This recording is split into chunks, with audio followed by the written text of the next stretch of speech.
Tatiana Silva a bâti son identité sur la maîtrise. Décider de son rythme, contrôler son image, avancer sans dépendance visible. Cette cohérence a longtemps suffi à définir sa force. Puis vient une première grossesse à 41 ans. Le corps ne représente plus seulement un parcours personnel, il engage désormais une autre existence. Ce basculement est précis. Ce qui relevait du choix devient une obligation concrète. À partir de ce moment, la question n'est plus sentimentale, elle est structurelle. Une vie en formation exige un cadre clair. Si la relation reste indéfinie, l'enfant hérite de cette indétermination. C'est là que le mariage cesse d'être une option romantique et devient un acte de clarification indispensable. Pendant des années, Tatiana Silva a évolué dans un système qu'elle maîtrisait. Son parcours n'a pas été linéaire par hasard. Miss Belgique à 20 ans, carrière télévisuelle construite progressivement, engagement humanitaire assumé publiquement, chaque étape relevait d'une décision consciente. Elle avançait dans un espace où l'image, la parole et la présence pouvaient être ajustées. Cette cohérence donnait l'impression d'un contrôle durable. Même les relations affectives pouvaient s'inscrire dans cette logique. Elles existaient sans nécessairement redéfinir la structure de sa vie. Tant qu'aucune autre existence ne dépendait d'elle, l'équilibre restait stable. La première grossesse rompt précisément cette stabilité. Elle ne modifie pas seulement l'agenda ou la hiérarchie des priorités, elle transforme la nature même des décisions. Le corps devient un lieu de responsabilité continue. À 41 ans, cette responsabilité n'est pas abstraite. Elle est encadrée par le temps biologique, par la conscience que chaque choix engage un avenir long et irréversible. À partir de là, l'indépendance ne peut plus fonctionner comme principe unique. Elle doit s'articuler avec une réalité nouvelle. Un enfant ne peut pas dépendre d'une relation dont le statut reste flou. Ce n'est plus une question d'intensité amoureuse, mais de solidité institutionnelle. Ainsi, la grossesse agit comme un révélateur. Elle met en lumière ce qui jusque-là pouvait rester implicite. Une union non formalisée devient insuffisante face à une vie qui se construit. Ce déplacement est progressif mais implacable. Ce qui relevait du confort personnel doit désormais répondre à une exigence collective. Le mariage n'apparaît donc pas comme une conclusion romantique, mais comme la conséquence logique d'une transformation déjà en cours. La maternité ne demande pas une célébration, elle impose une clarification. Si la grossesse révèle une exigence de clarté, elle révèle aussi une fracture intérieure plus discrète. Tatiana ne s'est pas construite contre la famille, mais en dehors d'une dépendance visible. Son identité publique repose sur la mobilité, la compétence, la capacité à exister sans être définie par un statut conjugal. Or, porter un enfant modifie cette architecture. La question n'est plus seulement « qui suis-je ?», elle devient « dans quel cadre cet enfant va-t-il grandir ?» Cette différence paraît subtile, mais elle déplace le centre de gravité. L'existence cesse d'être centrée sur l'accomplissement individuel, elle s'oriente vers la stabilité d'un environnement. À 41 ans, ce déplacement n'a rien d'idéologique, il est lucide. Le temps n'offre plus la même marge pour tester, hésiter, différer. La maternité tardive concentre les décisions. Elle impose une projection sur 20, 30 années. Dans cette perspective longue, une relation non officialisée apparaît fragile, non parce qu'elle manque d'amour, mais parce qu'elle manque de cadre reconnu. C'est ici que le mariage change de nature. Il ne s'agit pas de répondre à une norme sociale, ni de consolider une image publique. Il s'agit d'aligner la structure affective avec la réalité biologique. Un enfant crée un lien irréversible entre deux adultes. Refuser de nommer ce lien reviendrait à maintenir une ambiguïté au cœur même du projet parental. Ainsi, la transition s'opère. La femme indépendante ne disparaît pas, mais elle accepte que l'indépendance absolue ne soit plus compatible avec la responsabilité totale. Ce n'est pas un renoncement, c'est une reconfiguration. Le mariage, en ce contexte, ne peut plus être interprété comme une simple formalité.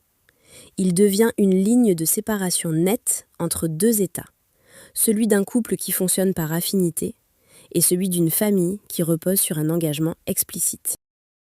Avant la grossesse, l'absence de définition officielle pouvait être tolérée.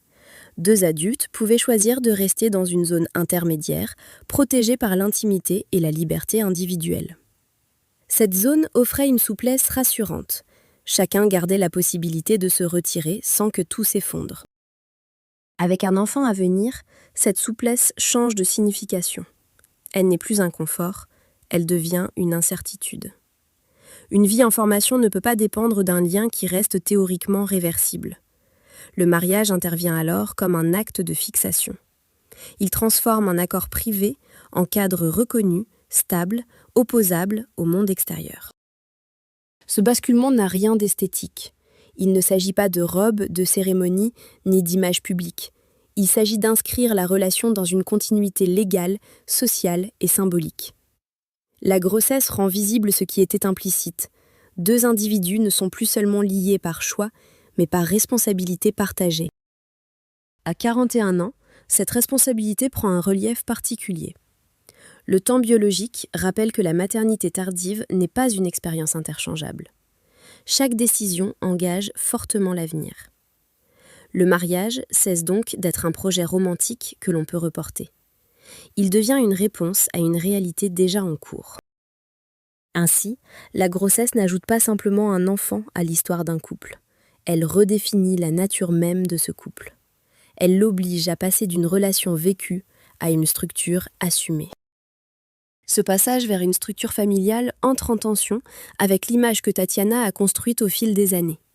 Première Miss Belgique d'origine africaine, figure médiatique internationale, femme engagée auprès d'organisations humanitaires, son parcours incarne l'émancipation, la mobilité, la capacité à se définir par ses compétences plutôt que par un statut conjugal. Cette trajectoire repose sur une cohérence, avancer sans être enfermée dans une identité unique. Or, la maternité introduit un rôle central qui ne peut être secondaire. Devenir mère ne remplace pas les autres dimensions de son identité, mais elle en modifie la hiérarchie. L'enfant à venir occupe désormais la première place dans la projection à long terme. Cette modification n'est pas une perte, mais elle implique une redistribution des priorités. Le temps consacré à la carrière, à l'image publique, aux déplacements internationaux, doit désormais coexister avec une présence constante. La liberté professionnelle reste intacte en théorie, mais elle ne peut plus fonctionner comme avant. Le mariage s'inscrit dans cette reconfiguration. Il ne sert pas à embellir une trajectoire déjà réussie. Il sert à stabiliser l'espace dans lequel cette trajectoire va continuer. En officialisant l'union, Tatiana ne renonce pas à son autonomie. Elle reconnaît simplement qu'une autonomie totale n'est plus compatible avec la responsabilité d'un enfant. Ainsi, la transition ne relève ni d'une pression sociale, ni d'un désir de conformité. Elle résulte d'un ajustement logique entre une vie publique fondée sur la maîtrise et une réalité privée désormais irréversible. La grossesse agit comme un point de convergence. Elle oblige l'indépendance à dialoguer avec la permanence. Ce dialogue ne supprime pas la femme qu'elle a été. Il la contraint à intégrer une dimension qui ne peut plus être périphérique. Et dans cette intégration, le mariage apparaît comme l'outil le plus clair pour rendre cohérente la nouvelle architecture de sa vie. À ce stade, il ne s'agit plus seulement d'aligner des principes. Il s'agit d'assumer une temporalité radicalement différente. Une grossesse à 41 ans impose une conscience aiguë de la limite. Le corps n'est plus dans l'abondance des possibles. Il fonctionne dans un cadre précis, mesuré, fragile. Cette conscience transforme la manière de penser l'engagement. Lorsqu'on devient mère plus tardivement, chaque décision porte un poids supplémentaire. Il ne reste pas des années pour corriger, recommencer, hésiter. L'enfant à venir concentre en lui l'idée d'un unique commencement. Dans ce contexte, maintenir une relation dans l'ambiguïté reviendrait à accepter une faille dans la base même du projet parental. Le mariage intervient alors comme un verrou. Il réduit l'espace de l'incertitude. Il signifie que la relation ne dépend plus uniquement d'un équilibre affectif fluctuant, mais d'un pacte formel qui engage dans la durée. Cette formalisation n'est pas une preuve d'amour, elle est une reconnaissance de la gravité de la situation. Lorsqu'une vie dépend de 2 adultes, ces 2 adultes ne peuvent plus se contenter d'un accord tacite. Ils doivent établir une structure qui protège l'enfant, indépendamment des variations émotionnelles. Ainsi, la grossesse agit comme une accélération du réel. Elle rend visible ce qui, auparavant, pouvait rester théorique, la nécessité d'une stabilité durable. Le mariage devient alors un acte de responsabilité face au temps, face à la biologie, face à l'avenir concret d'un être qui ne peut choisir pour lui-même. Ce basculement vers la structure familiale entraîne une transformation plus intime encore, la redéfinition du pouvoir personnel. Tatiana a longtemps évolué dans un univers où la compétence individuelle déterminait sa valeur. Sa voix, son image, ses engagements publics constituaient les piliers de son identité. La maternité introduit une dépendance inverse. Un enfant dépend totalement d'elle, mais cette dépendance la lie aussi à une autre réalité. Elle ne décide plus seule. Chaque choix professionnel, chaque déplacement, chaque exposition médiatique doit désormais être évalué à travers un nouveau filtre.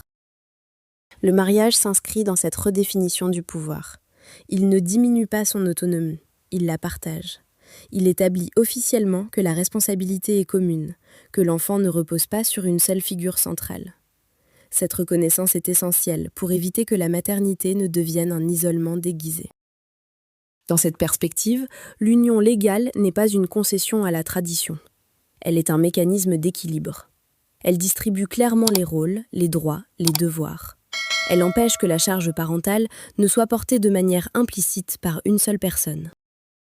Ainsi, la grossesse ne transforme pas uniquement le corps, elle transforme la structure décisionnelle de toute une vie. Elle oblige à passer d'une logique individuelle à une logique partagée. Et dans ce passage, le mariage apparaît comme l'instrument le plus explicite pour rendre cette nouvelle organisation incontestable. À ce point, il serait simple de présenter cette évolution comme une évidence harmonieuse. Ce ne serait pas exact. La transition vers le mariage, sous l'effet d'une première grossesse, contient une tension réelle. D'un côté, il y a la femme qui s'est définie par sa capacité à ne dépendre d'aucune structure imposée. De l'autre, il y a la mère qui accepte qu'un enfant nécessite un cadre clair, stable, assumé publiquement. Ces deux dimensions ne s'annulent pas, mais elles ne coexistent pas sans friction. Le mariage, dans ce contexte, n'est ni une capitulation, ni une consécration. Il est un point de bascule. Il signifie que la liberté absolue cesse d'être la valeur suprême. Elle cède la place à une priorité nouvelle. Garantir à l'enfant un environnement défini, sécurisé, cohérent. Cette décision ne simplifie pas tout. Elle rend simplement la situation lisible. Elle transforme une relation affective en institution familiale. Elle inscrit l'histoire personnelle dans une continuité plus large que le couple lui-même. Ainsi, la grossesse n'ajoute pas une dimension supplémentaire à la vie de Tatiana. Elle en redessine l'architecture. Le mariage ne vient pas embellir cette architecture. Il en fixe les fondations.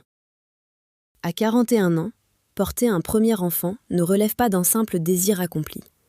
C'est une réorganisation complète des priorités, des équilibres et des engagements. Dans cette réorganisation, le mariage cesse d'être une option différable. Il devient la forme concrète d'une responsabilité partagée. L'indépendance ne disparaît pas. Elle change de centre. Et autour de ce nouveau centre, une famille prend place.